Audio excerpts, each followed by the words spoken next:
I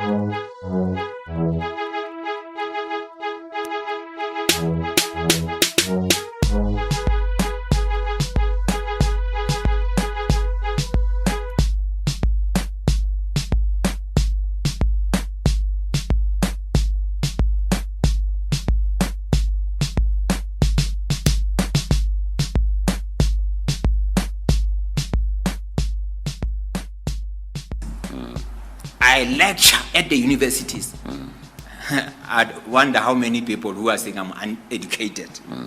Even at Vets Business School, I lecture, and my lectures about leadership, they have turned them as part of their syllabus. Who said I'm uneducated, chairperson? It is an insult.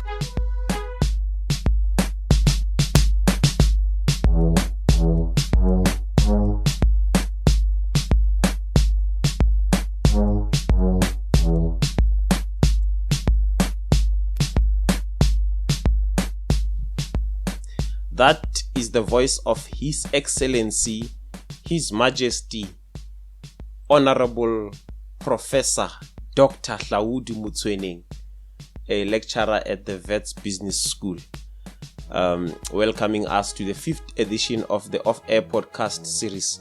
Thank you so much for making time to listen to yet another episode of this podcast. My name is Tobegani, and this is Off Air, the podcast series. We are today 5 episodes old. That's how old we are. 5 episodes in the bag. A special welcome to those listening for the very first time.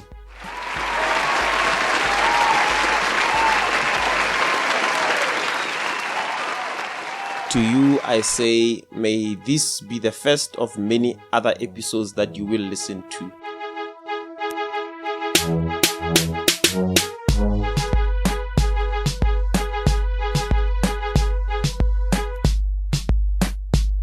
That Hlaudi Motsoeneng clip reminded me of one former president of Uganda called Idi Amin Dada, who led the country of Uganda back in the 1970s. In his own opinion, Idi Amin was the alpha and omega of Uganda. He could not, according to him, he could not do anything wrong.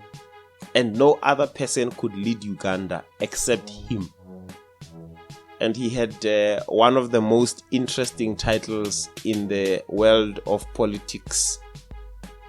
He had a self-bestowed title where he calls himself His Excellency President for Life, Field Marshal Al-Haji Dr. Idi Amin Dada, VC, DSO, MC, Lord of all the beasts of the earth and the fishes of the seas, and conqueror of British Empire in Africa in general and Uganda in particular.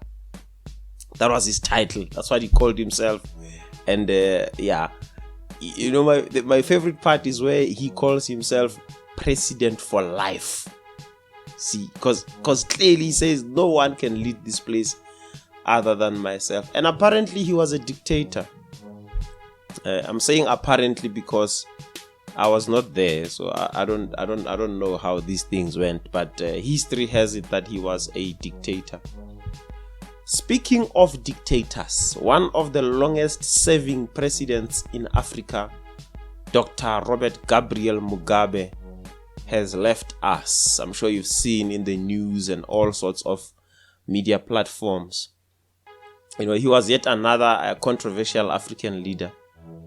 Even in his death, people are still divided on how they feel about him and his politics. So all I'm prepared to say in this show is that may his soul rest in peace. Unlike Hlaudi, at least we know for sure that he was highly educated. There is no debate on that. But equally, just like Hlaudi, he was also controversial. We are not Europeans. We have not asked for any inch of Europe or any square inch of that territory. So, Blair, keep your England and let me keep my Zimbabwe. You keep your land, I keep mine. Simple as that. African leaders, are some of the best comedians in the world. So if you listen to them, you don't need comedy in your life, because very often when I am bored, I just go to YouTube and watch some of the speeches from African politicians. It's just comedy galore. There's plenty of comedy there. You'll be left in stitches. Another one who is both funny and controversial is this one. Apri forum e complain hore be re tlo go batla batho ba EFF banya makgoa ba re nyela. I'm not prepared to interpret anything for anyone on that one. So if you understood, you understood. Count yourself lucky. The rest of you can just ask your friends. What is he saying on that?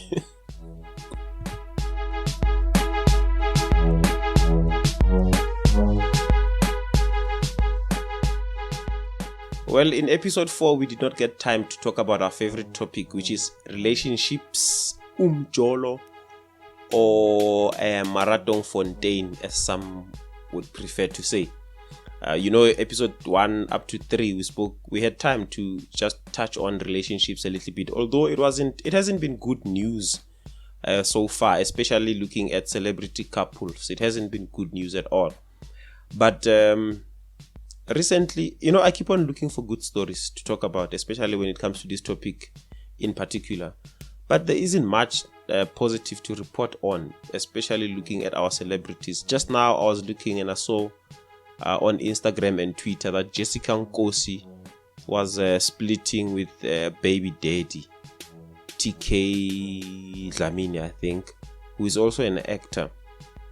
So I was thinking that I hope that to the rest of us ordinary citizens who are not famous, we are not going through the same thing that celebrities are going through this year, because 2019 has been a very tough year on relationships, especially of well-known individuals. So I hope that the rest of you are doing well. If not, there is a trend that I saw on Twitter that for the past couple of weeks I've been seeing this, that there's a trend called umjolo with Azola. Umjolo with Azola. It's a hashtag. You can go search for it. You'll find it, where people put out their pictures and indicate if they are looking for love out there. But my only advice is that be safe. I'm sure you've seen on our social media trends and feed that there are many people who've been going missing recently. So while you are playing that looking for love or looking for relationship game, so just make sure that you stay safe out there, because we understand that desperate times call for desperate measures, but let us not be too desperate to a point whereby we compromise our own safety. I wish you all the best in that regard. Hopefully, I gave you a WhatsApp number to send through your suggestions or anything or comments. I haven't received much. In fact, I haven't received anything. I'm not sure whether there's something wrong with my WhatsApp line, but I don't think that would be the case. So if you think there's something positive that we should talk about, especially in this topic, because I know it will be a very common topic in most of our episodes, because I know people enjoy these kinds of topics anyway. So if you want us to talk about a particular dimension, to take a particular perspective on this topic, then feel free to send through your WhatsApp voice notes, or you can just send a text message on our WhatsApp line. I'll give you the number once again towards the end of this episode.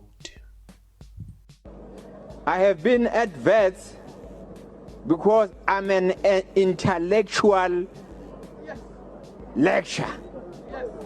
No, not academic lecture. I'm an intellectual, born as an intellectual lecture.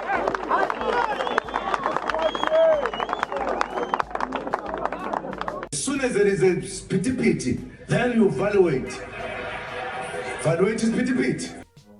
So on this episode, I want us to look at the concept of being educated and the concept of being qualified, because very often we use the two words interchangeably, as if they are synonymous, as if they mean the same thing, but they don't.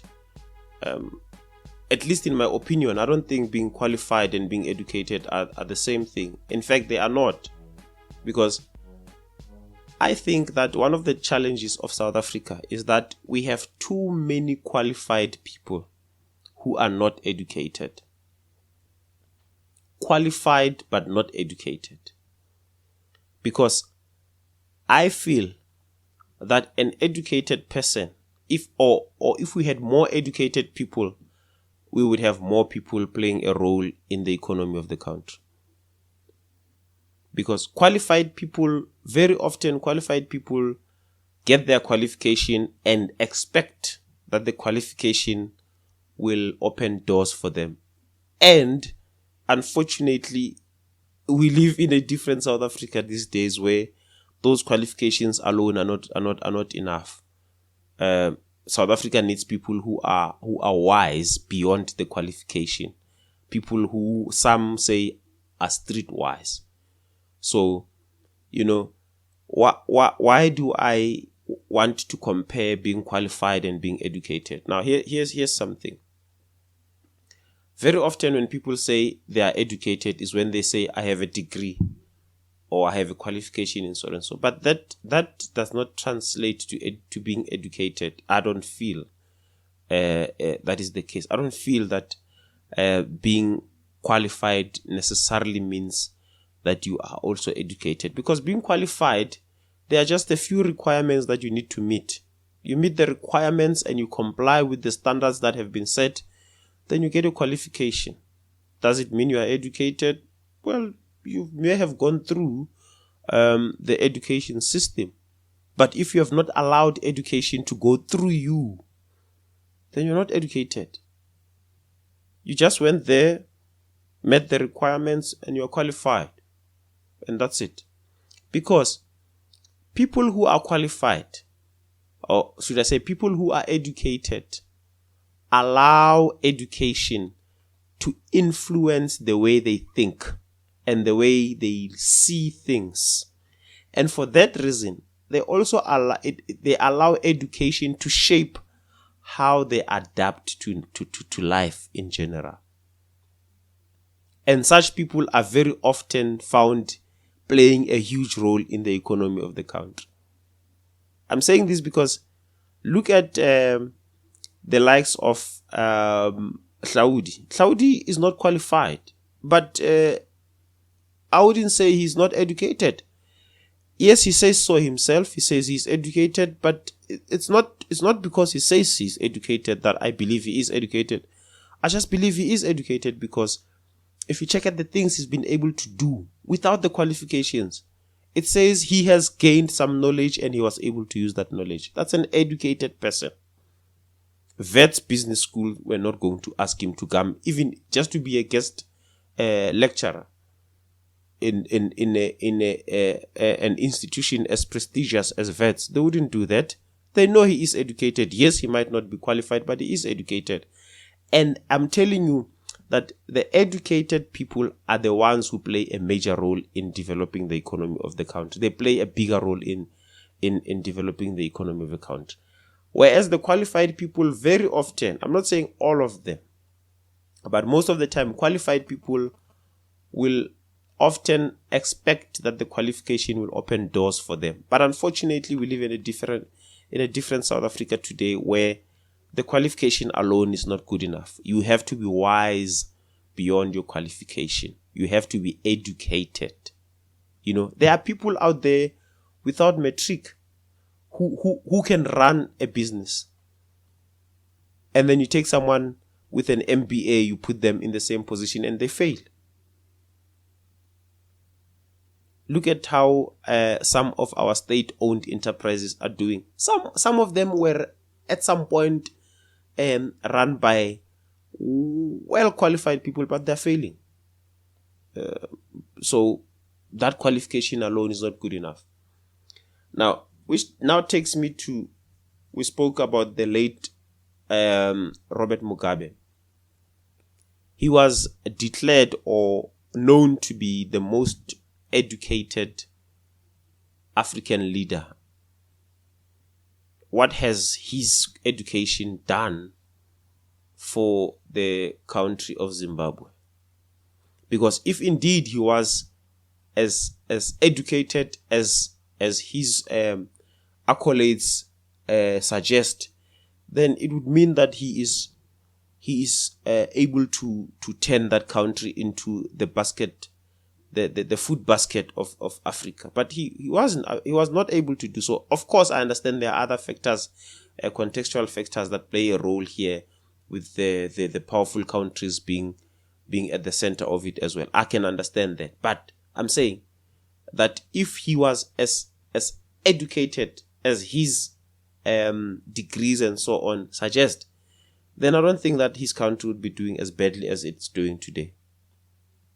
That's where education without application becomes a problem.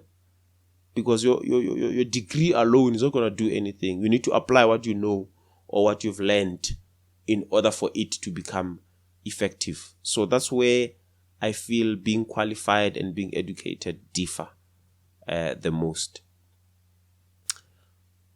That was my evaluation of Isiphithiphithi this week on episode 5. Being qualified is not synonymous to being educated. Yes, we might have our degrees, we might have our certificates and so on, but it does not translate to being educated. Half of the things that we learned while attaining those degrees, we have forgotten. Think about that. Evaluate Isiphithiphithi.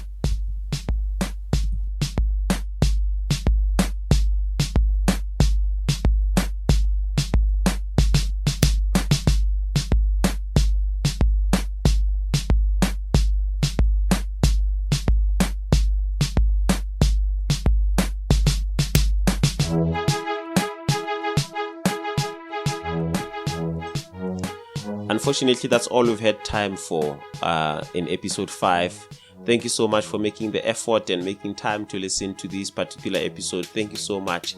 And I have to say, to send a shout out to all of you who downloaded or streamed episode 4. We broke all the records we had set in the previous 3 episodes. The number of downloads went so crazy. And the number of streamings also went so high. I'm very grateful for that. And also, we now have a YouTube channel where you can find all 5 episodes, including the one that you're listening to now. Feel free to share with your friends. The YouTube channel is Off Air. Just type in Off Air. Remember, there's a dash between off and air. You'll find our channel there. Subscribe so that you can access it easily next time, and also share it with your loved ones as well. Thank you to those who've been sharing the links with their friends and their loved ones. I cannot thank you enough, guys. Thank you so much. Please feel free to send through your WhatsApp voice notes and text messages on 083 466 3139. I am looking forward to hearing from you. This is our show. Let us all contribute to it. Thank you so much. Have a blessed week ahead. My name is Tobegani and I am out. This continent is the biggest continent in the world, not separated even by a river. The rivers that are there flow with the continent. They don't cut it into half or quarter. All continents put together will fit into Africa.